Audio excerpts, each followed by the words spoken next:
Hello. Selamat petang, salam sejahtera. Terima kasih karena bersama dengan saya di Nazili Unity Channel. Maaflah karena saya terpaksa buat rekaman ini dalam kereta karena ada beberapa kesibukan lah. Baiklah, sebelum kita teruskan isu hangat pada pagi ini, tekan dulu butang subscribe untuk mendapatkan isu terkini daripada channel saya ini. Baik, kemarin kita digemparkan dengan keputusan undi percaya kepada Datuk Seri Anwar Ibrahim, yang mana kita boleh terjemahkan kemenangan Datuk Seri Anwar Ibrahim itu sebagai kemenangan mutlak. Dan kita boleh cakap dia mungkin boleh menang 222 ahli parlimen mengundi beliau. Kita boleh gambarkan itu kerana tidak ada undian belah bahagi. Saya boleh terjemahkan itu sebagai Perikatan Nasional tidak mahu, atau mungkin juga tidak keterlaluan kita cakap mungkin mereka takut kalau ada undi belah bahagi akan malu dua kali. Karena malunya yang pertama ialah apabila Speaker Dewan Rakyat dipilih dengan undian hampir 2/3, yaitu 147. Satu orang tak undi kerana beliau lambat sampai kena sakit. Okey, jadi kalau dibuat undi belah bahagi lagi, dua kalilah dorang kalah, dua kalilah mereka tebal muka malu di parlimen. Jadi oleh sebab itu mereka mengsorhan, bahkan tiada pun yang membantah apabila dibuat undian secara suara sahaja.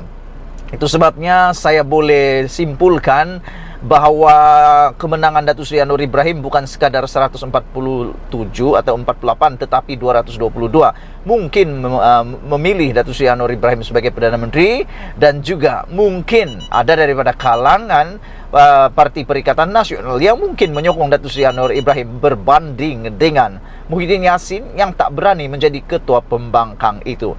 Baik, seperti yang pernah saya war-warkan sebelum ini, seperti juga yang dikatakan oleh Sabudin Hussein, saya setuju dengan beliau apabila dicadangkan dan dicabar Datuk Seri Muhyiddin Yassin supaya meletakkan jawatan sekiranya beliau kalah di dalam undian usul percaya terhadap Anwar Ibrahim.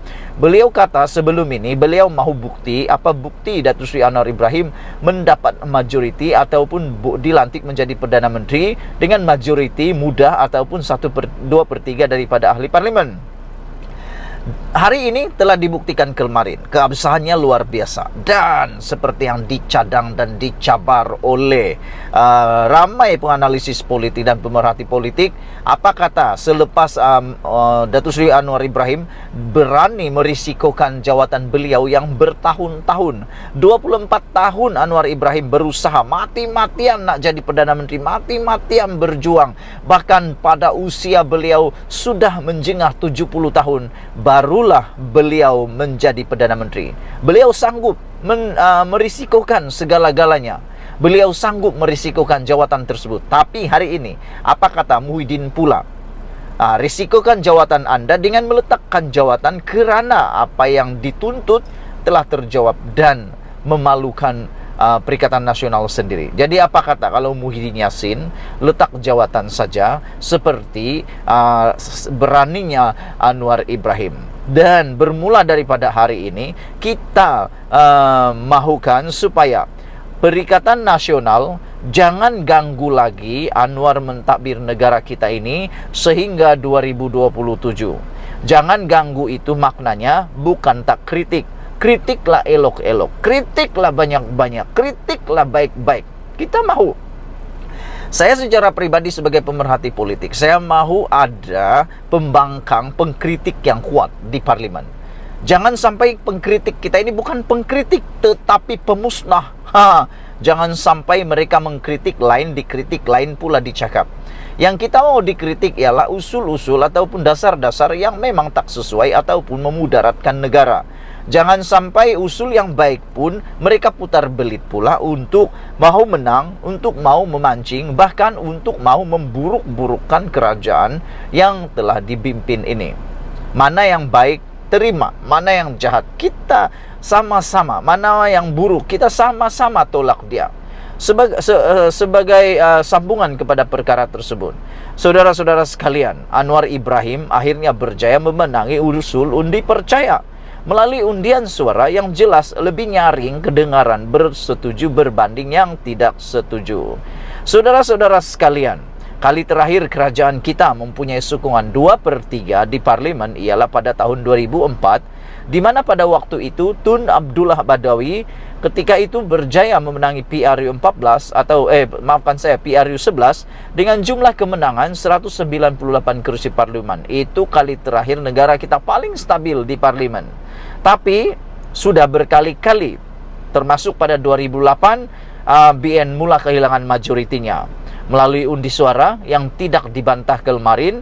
Bolehlah ditafsirkan sebagai Datuk Seri Anwar Ibrahim mendapat keabsahan yang tidak lagi meragukan sehingga 2/3. Jadi kalau begitu, apa kata Muhyiddin sekali lagi dicabar letak jawatan saja, kerana apa yang dinyatakan sebelum ini dia ada bilangan lah dan sebagainya. Akhirnya Anwar lah yang mendapatkannya. Saudara-saudara yang saya hormati sekalian, dalam pada masa yang sama dengan memilih bersetuju undian suara dan sebelum itu, Syahidan Kasim turut menyarankan agar Perikatan Nasional tidak melibatkan diri dalam pengundian atas alasan kerajaan sudah pun terbentuk dengan perkenan yang di-Pertuan Agong.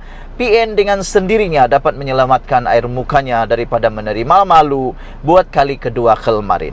Saudara-saudara yang saya hormati sekalian, kalau undian sulit bagi dijalankan dalam usul percaya kemarin, Anwar dijangka akan memperoleh 148 undi, dan tidak keterlaluan kalau kita katakan bahawa Datuk Seri Anwar Ibrahim boleh mendapat sekurang-kurangnya 200 undi, kerana mungkin daripada kalangan Perikatan Nasional pun tidak mempunyai pilihan lain selain mengundi Datuk Seri Anwar Ibrahim sebagai Perdana Menteri kita yang ke-10.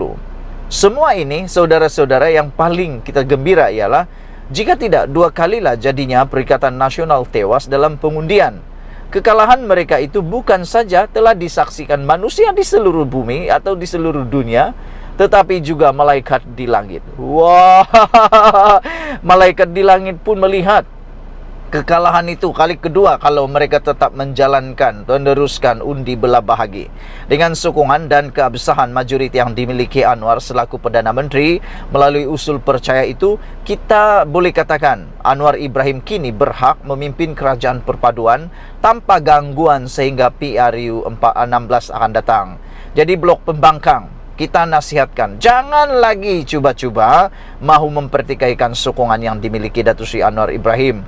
Lebih terlarang dan lebih haram, lebih terkutuk kalau kita ada nampak ada niat mahu memanjat dinding, menebuk atap dan meruntuhkan kerajaan. Itu lebih haram, itu lebih terkutuk. Kita tidak mahu itu berlaku lagi. Jangan ada lagi pakatan sini sana nak menjatuhkan kerajaan dan sebagainya. Kalau nak menjatuhkan kerajaan, tunggulah sehingga PRU yang ke-16. Kalau mau tukar kerajaan juga, menukarkan Perdana Menteri selepas ini, medan tersedia. Jangan risau, tunggu PRU 16 pada tahun 2027. Saya ulang sekali lagi, beranikah Muhyiddin Yassin letak jawatan atas kekalahan teruk kemarin? Kita jumpa lagi, tinggalkan komen Anda, tekan butang subscribe. Bye-bye.